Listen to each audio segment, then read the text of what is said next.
अस्सलाम वालेकुम, कैसे हैं आप सब लोग। Hope you are all doing well. ये हमारे मिट्ठू की आवाज़ें आ रही हैं ऊपर से। अच्छा जनाब, आज ये मैं आप लोगों को अपनी फ्रंट वाली जो मेन सबसे बड़ी बेसमेंट है ये मैं आप लोगों को दिखा रही हूँ। इस बेसमेंट के बारे में जैसा कि आप सब लोग जानते हैं, इसको मैं ट्रॉपिकल जंगल के नाम से रेफ़र करती हूँ बाज़ दफ़ा। और उसकी वजह यह है कि इसको हम लोगों ने आर्टिफिशियली यहाँ पे कुछ ऐसा माइक्रो एनवायरनमेंट क्रिएट करने की कोशिश की है जो कि किसी हद तक ज़ाहिर है कि 100% तो नहीं मैं उसको कर सकती, लेकिन किसी हद तक ट्रॉपिकल जंगल के जो माइक्रो एनवायरनमेंट होता है ना, उसको हमने मिमिक करने की यहाँ पर कोशिश की है। किस तरह मैं आप लोगों को बताऊं कि आप में से कई एक ने पढ़ा भी होगा, लेकिन बहुत से लोगों को नहीं मालूम होगा कि ट्रॉपिकल जो फॉरेस्ट होते हैं उनकी 4 मेन लेयर्स कहलाई जाती हैं, आइडेंटिफाई की गई हैं। और उनको फिर फर्दर भी डिवाइड किया हुआ है, लेकिन हम उन्हीं 4 को लेके चलेंगे। तो उसमें जो सबसे ऊपर वाली लेयर होती है उसको कहते हैं कैनपी से भी ऊपर, मैं नाम भूल गई, मगर that comprises of 2 tall trees जो बिल्कुल वो कैनपी से भी ऊपर निकल जाते हैं। सेकंड जो है वो कैनपी लेयर होती है। और कैनपी लेयर क्या होती है कि जो मीडियम हाइट के दरख्त होते हैं वो आपस में अपने पत्ते उनके जो हैं वो इंटरलेस कर जाते हैं, जिसकी वजह से एक इंतहाई तकरीबन फुल शेड जो है वो नीचे आता है। बहुत हल्की सी धूप छन के आती है या इनडायरेक्ट लाइट आती है। और तो हमने यहाँ पे क्या किया है कि to replace that canopy layer we have installed this green shade above this basement, क्योंकि यहाँ पे जो ये ट्रॉपिकल प्लांट्स हैं गर्मियों की धूप से उनके पत्ते जल जाते होते थे, तो ये हमने इसलिए यहाँ पर इंस्टॉल किया है। और ये तकरीबन 20+ फीट की हाइट पर है, 20 या उससे थोड़ा ज़्यादा होगा, जिसकी वजह से कि डायरेक्ट धूप इन पौधों के ऊपर नहीं आती। अलॉन्ग विद दैट अगर आप देखिए तो साइड्स भी इसकी जो है वो इस तरह से हैं कि वहाँ से डायरेक्ट धूप आना मुश्किल है। ये आपको फिश पॉन्ड की छत नज़र आ रही है, इसके साथ ही कुछ बेलें लगी हुई हैं पैशन फ्लावर वगैरह की। और फिर इस तरफ आप आएँ तो बाहर की तरफ ग्रीन बेल्ट के जो दरख्त हैं वो हैं, और अंदर की तरफ ये चंद एक फलों के दरख्त लगे हुए हैं। इन्होंने इसको तकरीबन हर तरफ से कवर किया हुआ है। तो ये तो हो गई साए की बात। और दूसरा, अंडर दिस कैनपी लेयर बहुत ज़्यादा जो ह्यूमिडिटी है वो बड़ी मतलब ज़्यादा होती है। और उस ह्यूमिडिटी को यहाँ पर कैसे कंपनसेट होती है वो इस फिश पॉन्ड के ज़रिए से। ये आपको साइड में थोड़ा सा शीशा नज़र आ रहा होगा। Now it's almost fully covered by this palm. और लेकिन जो इस शीशे के दूसरी तरफ फिश पॉन्ड है वो ऊपर से खुला है, और जाहिर है कि उसकी सरफेस से बहुत ज़्यादा एवेपोरेशन होती है, जिसकी वजह से इस तमाम एरिया में ऊपर भी और इधर नीचे भी ह्यूमिडिटी ज़्यादा होती है। नीचे ह्यूमिडिटी ज़्यादा ट्रैप हो जाती है, जाहिर है कि इसके पौधों की तादाद की वजह से, और फिर इसका जो एक पार्शली क्लोज्ड इन्वायरमेंट है उसकी वजह से। अच्छा, फिर हम आते हैं वापस क्या कहते हैं इसको, रेन फॉरेस्ट की तरफ। तो रेन फॉरेस्ट की जो तीसरी लेयर होती है उसको कहते हैं अंडर स्टोरी। अच्छा, वो जो अंडर स्टोरी के प्लांट्स होते हैं वो बेसिकली हमारे यहाँ जो इंडोर पौधे हैं वो वाले होते हैं। अच्छा, वो क्यों, उन पौधों की क्या खुसूसियात होती हैं? ज़्यादातर इन पौधों में जो है वो एरोइड्स होते हैं। एरोइड्स एक पूरी फैमिली है, एरेसिया फैमिली है, जिसके अंदर ये सारे आपके पौथोस, और ये पौथोस का मतलब है जिसको हम मनी प्लांट कहते हैं, और ये जो मॉन्स्टेरस वगैरह हैं या दूसरे फाइलोडेंड्रॉन्स हैं, ये सारी चीज़ें जो हैं वो अंडर स्टोरी की लेयर की होती हैं।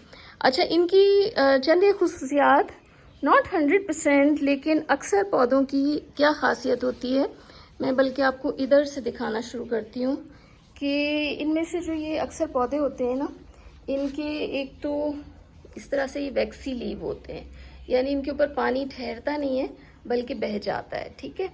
दूसरा, इनके अंदर ये क्लाइंबर्स होते हैं तकरीबन, ये देख रहे हैं आप कि इनकी ये एरियल रूट्स होती हैं। इस तरफ से मैं आप लोगों को दिखाऊं तो ज़्यादा बेहतर समझ आएगा कि ये इस तरह की, ये नज़र आ रही है, ये मैं आपको और दिखाती हूँ। ये एरियल रूट्स होती हैं जिनके ज़रिए से ये आसपास जो भी स्ट्रक्चर्स होते हैं, दरख्त वगैरह, उनके ऊपर चढ़कर ऊपर चढ़ना शुरू कर देते हैं। जैसा कि ये भी है, ये फाइलोज हैं दोनों, ये ब्राज़ील है और पीछे वाला जो है वो ग्रीन है, आई थिंक फाइलो हार्ट और समथिंग इस तरह से इसका कुछ नाम है।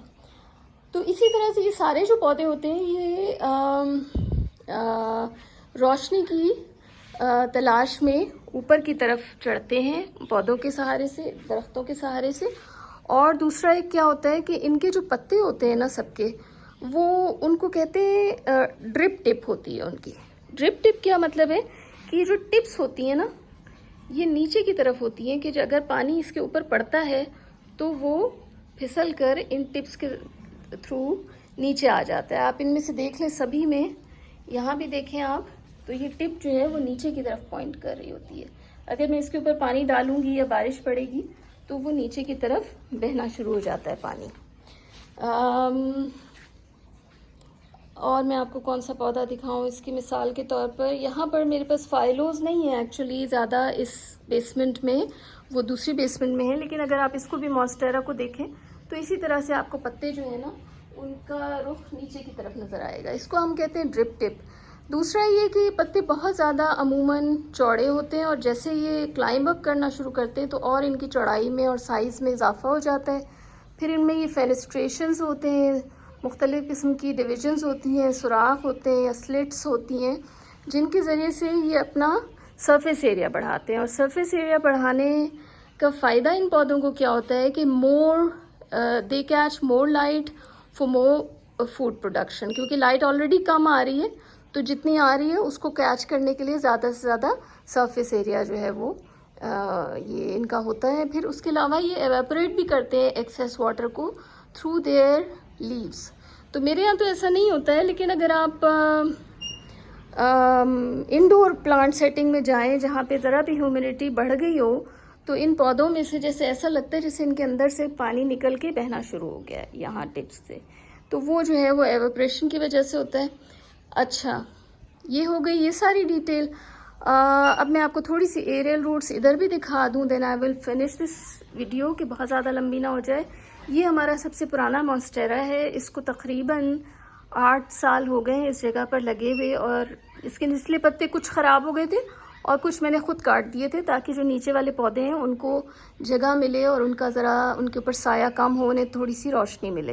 तो आप ये देख रहे हैं कि पूरा ऑल थ्रू आउट, ये मैं आपको करीब से दिखा दूँ, ये एरियल रूट्स हैं जो अदरवाइज़ अगर ये चिपका हुआ नहीं होगा तो वो हवा में लटक रही होंगी, लेकिन यहाँ पर ये दीवार से चिपक के इसको ये चढ़ने में मदद दे रही हैं। और इनमें से कुछ ऐसी ये मोटी रूट्स जो हैं ये नीचे आके वापस ज़मीन में जा रही हैं, ठीक है, in order to search for nutrients. इसी तरह ये आ रही हैं, आप देखें, ये भी इसी तरह से नीचे जाके यहाँ तक ज़मीन में आ रही है। यहाँ से मैं ये पत्ते वगैरह नहीं हटाती हूँ इस क्यारी में से, जिसकी मैं आप लोगों को पहले भी एक वजह बता चुकी हूँ। ये देख रहे हैं आप, ये कितनी मोटी रूट है जो कि ये इधर आ रही है, इधर से यहाँ सारी की सारी। फिर ये और बहुत सारे पौधों की रूट्स हैं जो यहाँ से ऊपर गए, जिनमें एक तो सबसे पहले ये वाला सिंगोनियम था जिसको मैंने फाइनली निकाल के फेंक दिया क्योंकि वो बहुत ज़्यादा वाइल्ड हो गया था और उसने बहुत ज़्यादा साया भी कर लिया था और इस पूरी क्यारी पे अपना कब्जा कर लिया था। इस क्यारी को मुझे रीडू करना है इंशाल्लाह सम अदर टाइम। इसी तरह से कि यहाँ पे ये वाला फाइलो जो है ये ऊपर चढ़ रहा है, इसके रोशनी में ज़रा रेडिश पत्ते होते हैं, and I don't know if it's मेकान्स और समथिंग एल्स। इसको मैं इसकी कटिंग लेके अलहदा जगह लगा के फिर देखूँगी। इसी तरह ये वाला एपिप्रेमनम पिनेटम, ये भी इसी तरह से यहाँ से नीचे से गया हुआ है, लेकिन इसके नीचे से पत्ते ख़त्म हो गए। तो इस वजह से मैंने अब इस वॉल को रीडू करना है इंशाल्लाह किसी वक्त, and then I will get back to you. I hope you enjoyed the video, enjoyed my plants का इंडिविजुअली मैं आप लोगों को फिर किसी वक्त इंशाल्लाह ओवरव्यू दूंगी। यहाँ पे जो मेरा कलेक्शन है ना इस बेसमेंट में, वो ज़्यादातर सिंगोनियम्स हैं, बिगोनियल्स हैं, फर्न्स हैं और मॉन्स्टेरा हैं, ठीक है। बाकी जो फाइलोज़ हैं वो दूसरी बेसमेंट में हैं, वो मैं इंशाल्लाह आप लोगों को फिर किसी वीडियो में दिखाती हूँ। ओके जनाब, टेक केयर, अल्लाह हाफिज़, हैप्पी गार्डनिंग।